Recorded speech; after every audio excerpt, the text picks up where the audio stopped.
नागरिकों को अपने ही देश में उसे शत्रु समझना, राष्ट्र विरोधी समझना, देश का दुश्मन समझना, वो अपने आप में एक गलत सिद्धांत है। जिन शक्तियों से इस देश को आज भी खतरा है और जो शक्तियां साम्राज्यवादी ब्रिटिश के साथ मिलकर के राष्ट्रीय आंदोलन के खिलाफ थे। देश के हालात क्या हैं? देश में कानून के राज को लेकर के इतने सारे सवाल हैं और साथ ही साथ विचार और अभिव्यक्ति की स्वतंत्रता, जो फ्रीडम ऑफ स्पीच, एक्सप्रेशन, वो किस प्रकार से खतरे में है। और इसका एक बहुत बड़ा कारण है कि जो सत्ता में लोग हैं उनका चरित्र क्या है और कैसे उन्होंने भारतीय राज्य का चरित्र भी बदल दिया है। और इसलिए जहां असहमति के लिए, विरोध के लिए जो लोकतांत्रिक है उसके लिए कोई जगह नहीं है। और इसी क्रम में ऐसे कानून जो मूलतः विचार अभिव्यक्ति की स्वतंत्रता विरोधी हैं, जो प्रतिरोध की आवाज़ को दबाने वाले कानून हैं, ड्रैकोनियंस लॉज हैं। ये पहले भी आपने कभी नाम सुना होगा, टाडा, पोटा और ऐसे बहुत सारे कानून। इमरजेंसी में भी कुछ ऐसे कानून थे, मीसा, DIR। तो समय समय पर ऐसे कानून जो हैं होते हैं और मूलतः उसका जो असर होता है वो सत्तारूढ़ पार्टी या शासक वर्ग अपने हितों के लिए उसका निरंतर मिसयूज करता है। मिसयूज की बात मैं कर रहा हूँ, इसलिए ये बहुत ज़रूरी है।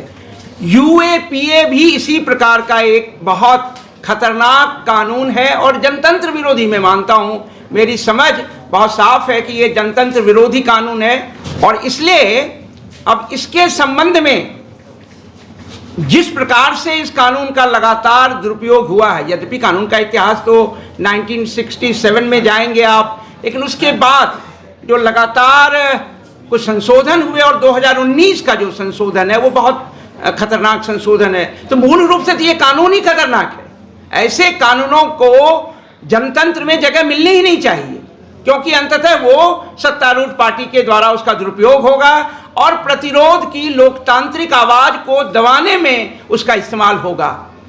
संयोग से जो आज की सरकार है वह सरकार तो समाज को ही बांटने वाली सरकार है, जिसमें भारतीयता का एक बहुत ही खंडित स्वरूप है, जहां सभी नागरिक उनकी नजरों में समान ही नहीं है। तो जब कानून के अनुसार वो उसका जो भी दुरुपयोग करेंगे तो किसी के खिलाफ दुरुपयोग करेंगे और किसी के खिलाफ उसका उपयोग भी नहीं होगा। ये दोनों बातों को समझने की आवश्यकता है। आपने देखा होगा कि लगातार ऐसे लोगों को गिरफ्तार किया गया, गिरफ्तार करके जो है वो जेलों में डाला गया। वर्षों उन्हें बेल ही नहीं मिल रहा है, जबकि बेल तो ये जो है एक जनरल होता है और जो उनको रखा जाए जेलों में, यानी जेल जो है वो एक प्रकार से जो है सजा जैसा है, वो एक ट्रायल ही पनिशमेंट होता है। तो मैं सिर्फ ये कहता हूँ जो इसमें प्रावधान है उस प्रावधान का क्या लगातार असर हुआ और खास करके 2019 के संशोधन के द्वारा उन्होंने व्यक्ति को भी संगठन की जगह, संगठन तो पहले से विद्यमान थे कि उन्हें एक आतंकवादी संगठन के रूप में घोषित किया जा सकता है, लेकिन व्यक्ति को एक आतंकवादी घोषित करना और वो अपनी निर्दोषिता यानी इस इनोसेंस कानून के नजरों में जब तक आरोप प्रमाणित नहीं होता है तब तक उसे निर्दोष माना जाता है। लेकिन यहां तो निर्दोष उसी व्यक्ति को प्रमाणित करना है कि वो निर्दोष है, क्योंकि वो मान के चलते हैं कि आतंकवादी है, इस प्रकार की गतिविधियों में शामिल है, देश की अखंडता और संप्रभुता के लिए शत्रु है, वो मान के चलते हैं। तो जिस देश में नागरिक को उस देश का शत्रु माना जाए, उस देश की अखंडता और संप्रभुता के लिए खतरा माना जाए, तो आप कल्पना कर सकते हैं वो शासन कैसा रहा होगा, वो सरकार कैसी रही होगी और उस सरकार का चरित्र क्या रहा होगा। बहुत सारे लोग जो हैं जेलों में लगातार बंद हैं और दुर्भाग्य क्या है, न्यायपालिका जहां न्याय की उम्मीद की जाती है, जो नागरिकों को उम्मीद के द्वारा उसे न्याय प्रदान करेगा और संविधान की रक्षा करेगा, लेकिन संविधान की रक्षा करने की जिन्हें जिम्मेदारी दी गई है वो भी अपने उस कॉन्स्टिट्यूशनल ड्यूटी को पूरा नहीं कर रहे हैं। ये दुर्भाग्यपूर्ण स्थिति है। जिस प्रकार से हाई कोर्ट, जिस प्रकार से सुप्रीम कोर्ट का लगातार चरित्र देखा जा रहा है, वो बहुत चिंता का विषय है। मुझे लगता है कि यूएपीए को जो है तुरंत इसको वापस लिया जाना चाहिए और देश में नागरिकों के बीच एक समानता का भाव, all the citizens are equal, क्योंकि रूल ऑफ लॉ का ये बेसिक प्रिंसिपल है कि सभी नागरिक बराबर हैं और नागरिकों को अपने ही देश में उसे शत्रु समझना, राष्ट्र विरोधी समझना, देश का दुश्मन समझना, वो अपने आप में एक गलत सिद्धांत है और ये सिद्धांत किसी लोकतांत्रिक सरकार के द्वारा स्थापित हो ही नहीं सकता है। वो सरकार निसंदेह आतंकवादी स्वयं हो या अधिनायकवादी हो या फांसीवादी उसका चरित्र हो, इसलिए ऐसा होता है।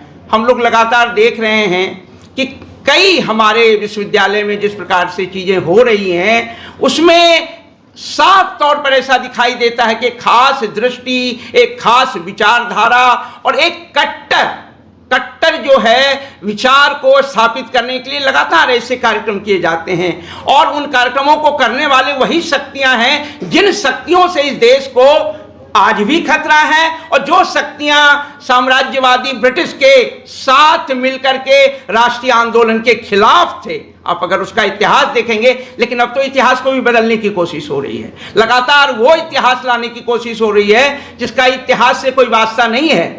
प्रतिरोध हो रहा है, लेकिन प्रतिरोध को दबाने की लगातार कोशिश हो रही है और इसलिए इस बात को समझना बहुत जरूरी है कि किस प्रकार से जो इसका दुरुपयोग हुआ है। और जैसा कि प्रशांत जी ने अभी कहा भी कि जो उसका जो पनिशमेंट का रेट है वो बहुत कम है। तो एक तरफ क्या देखा जा रहा है कि ऐसे व्यक्तियों पर ये यूएपीए का प्रयोग हो रहा है, दुरुपयोग हो रहा है, उसकी संख्या लगातार बढ़ती जा रही है, उनकी संख्या में वृद्धि हो रही है और जो पनिशमेंट का रेट है यानी कि जो कन्विक्शन रेट है वो तो बहुत ही कम है। अगर 2.5 और 6 समथिंग जो भी हो, लेस देन 3%, तो आप कल्पना कर सकते हैं कि कितने बेगुनाह जेलों में इस कानून के अंदर अभी भी गिरफ्तार करके डाल दिए गए हैं और कोई न बेल मिल रहा है न कुछ मिल रहा है। और उसके लिए और एक और सवाल यहाँ उठेगा कि कल जब वो बेगुनाह हो करके निकलेंगे, बहुत सारे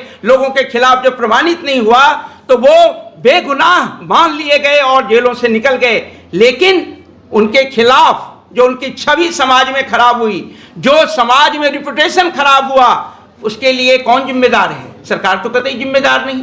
क्या सरकार उसे कोई कंपनसेशन देने के लिए तैयार है?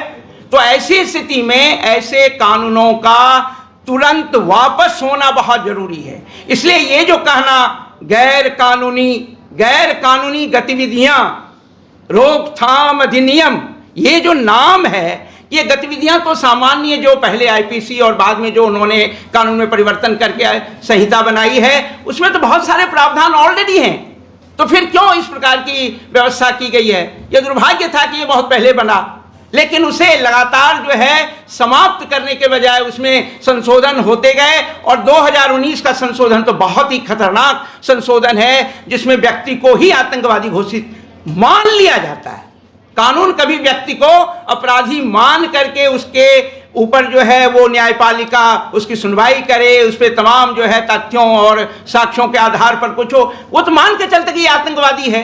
तो ऐसी स्थिति में ट्रायल होता रहता और ट्रायल पनिशमेंट के रूप में और बेल नहीं दी जाती।